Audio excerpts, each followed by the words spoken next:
Hello and welcome back to the WD Talks Football YouTube channel. Now, Tottenham Hotspur have been making some serious waves in this transfer market this season, and today I'm going to be ranking all of the signings they have made and all of the signings they may make in the rest of this window. Now, if you do enjoy, please make sure you do like and subscribe. It helps me more than you understand, and let's get right into it. So as you can see here, we've got Martin Dubravka, Senesi, Tonali, Savinho, Van Hecke, Fernandez, Yildiz, Rafael Leao, Krupe and Andrew Robertson. So we're going to be starting off with Martin Dubravka, who they obviously signed on a free as a backup option, maybe even a third choice goalkeeper. And this is just an alright signing. To get him for free, he isn't really going to feature much. They only play once a week, so he isn't going to have a massive impact in the squad. It is just the definition of an alright signing. And next up is Marco Senesi on a free, and this was another piece of incredible business, to be honest.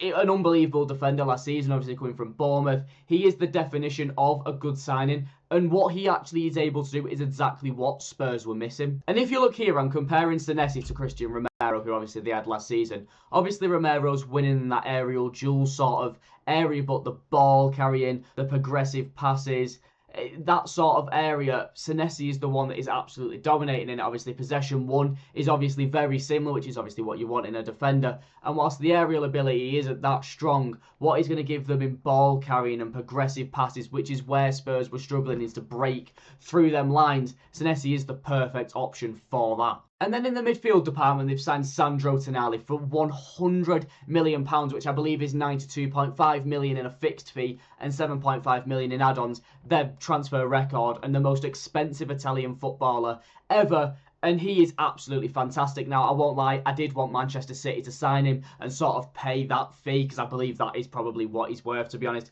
An absolutely outstanding midfielder for Newcastle last season. And the best description I have for him is Rolls-Royce. He is a Rolls-Royce midfielder, and the exact profile that Spurs were missing last season. Again, someone that's good on the ball, can win the ball back, can make them forward passes, can carry the ball, sort of dictate the play quite well. He is a great signing. Now, £100 million is a lot of money, yeah. People might think it's an overpay, but for me, he is worth £100 million. He is absolutely outstanding. And then it's one of Manchester City's lads. Obviously, Savinho is heavily linked with Tottenham Hotspur for £70 million. I have absolutely no idea where they're getting that valuation, but from a City point of view, if Spurs can come in and pay £70 million for him, I will snap your hand up and drive him to London myself without any second thoughts. But in terms of a Spurs signing, he is just a bad signing, I can't lie. £70 million is disgusting money for a player that can dribble, yeah. He attempts dribbling a lot, he can run with the ball really well, but the final ball is next to never there. His shooting is abysmal, his goal scoring is abysmal. He scored a goal in the Carabao Cup, I believe it was, against Newcastle, where the ball hit him. He didn't actually shoot, it just sort of bounced off him.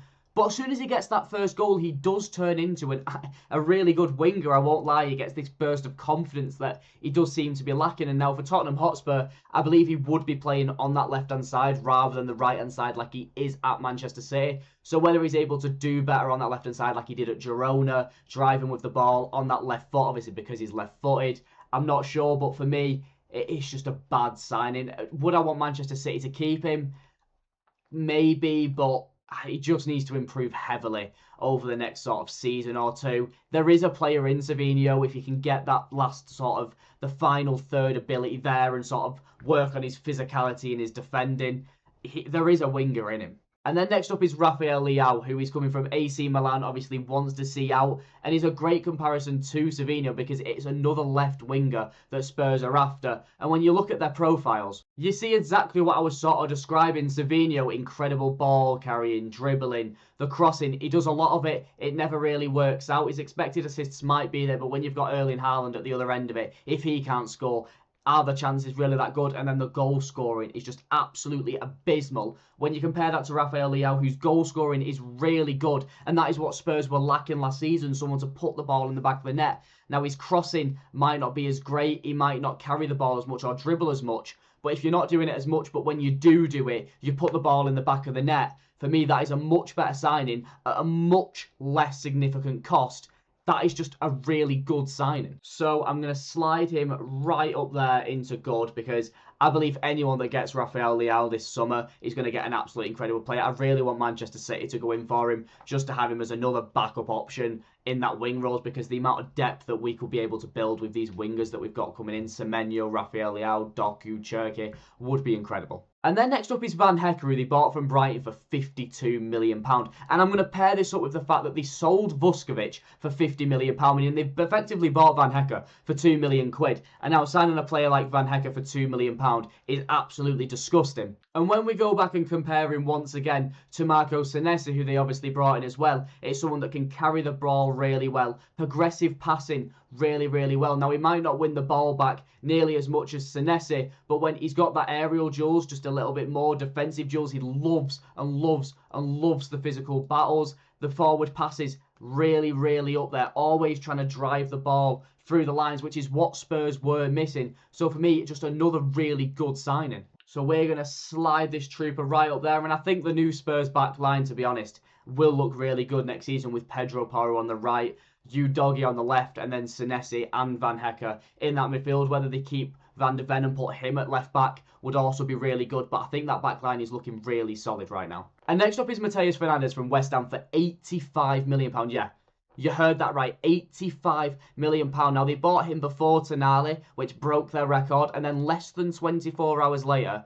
they signed Tonali as well. £185 million worth of midfielders in less than 24 hours. Now, if that is not putting you on the table and doing what you like, I don't know what is. But he's a really, really good player, to be honest. But for me, not worth anywhere near £85 million, especially from a relegated team. Maybe somewhere in the £45-50 million mark I would be spending for a player like Matheus Fernandes. And when we compare him again to Tonali, who they also just signed, he is slightly better in that percentage of forward passes, winning the ball back just a little better. But once again, just a solid sort of all-round midfielder, which is really what they need. They needed players in the middle of the park that can sort of get on the ball and sort of dictate the play, drive it up the pitch, play the ball through the lines. Obviously, with the likes of Maddison and Xavi Simons coming back next season, who can get on the ball, they'll have Kudus back.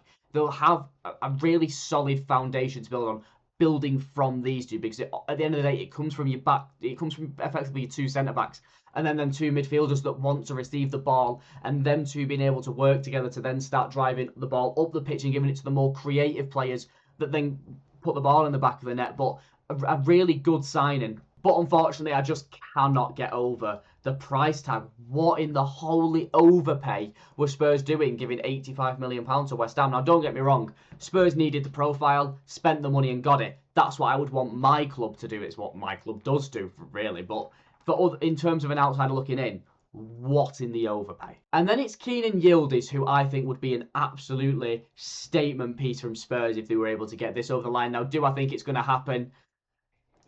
Potentially. I know Arsenal are potentially looking into him. There are obviously clubs in for him, but Juventus really do want to keep their hands on him because he is an absolute talent. I mean, just look here. He is effectively what they were signing in Rafael Leao and Savinho in one player, and doing it better than them in sometimes. Dribbling, incredible. Goal scoring, just as good. Assisting, really well. Key passes, fantastic. Crosses, attempts loads of them. Carrying the ball really, really well. I mean, he is absolutely phenomenal. And now the price tag. The price tag would be unearthly. It would be a lot of money, but worth every single penny. This is another signing that I would want Manchester City to make. Not that I think it'll happen. I'm unbelievably over the moon with Doku on that left wing, and to be honest, I think next year he will do really well. But for Spurs, what a signing Kenan Yildiz will be.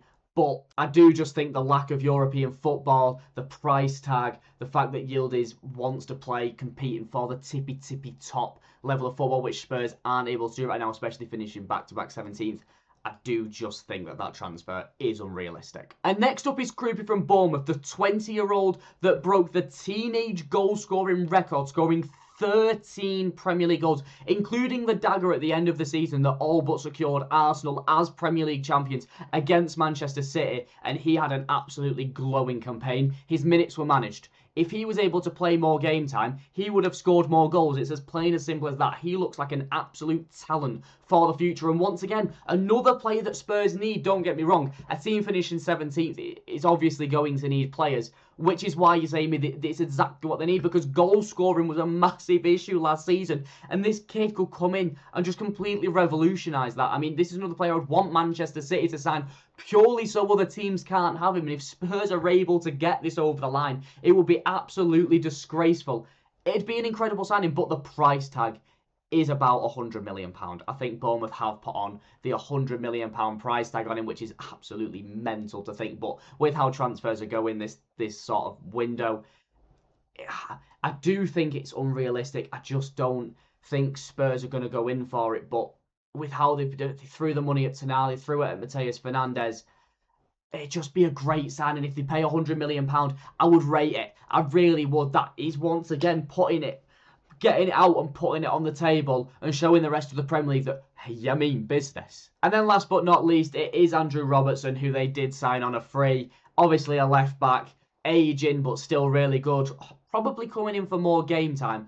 I don't really understand why they've signed him when they've got Van de Ven that could potentially play left back, Udogie that can play left back. I believe they have a player called Souza that is supposed to be coming through and playing left back. But does this mean that Van de Ven is effectively set to leave now? Will Souza go out on loan? Or will Andrew Robertson just sort of be there as the experience to sort of help this team gel together? I know he's new as well, but when you're coming in with that much experience, you might be able to add a little bit to the locker room. And I think this is just an alright signing. I really do.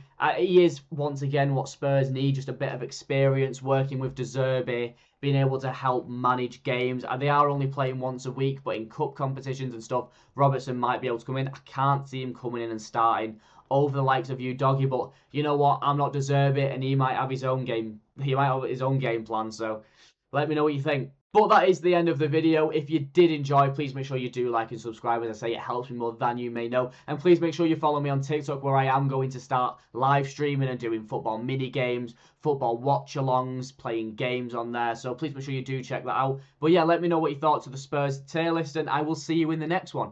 Thanks for watching.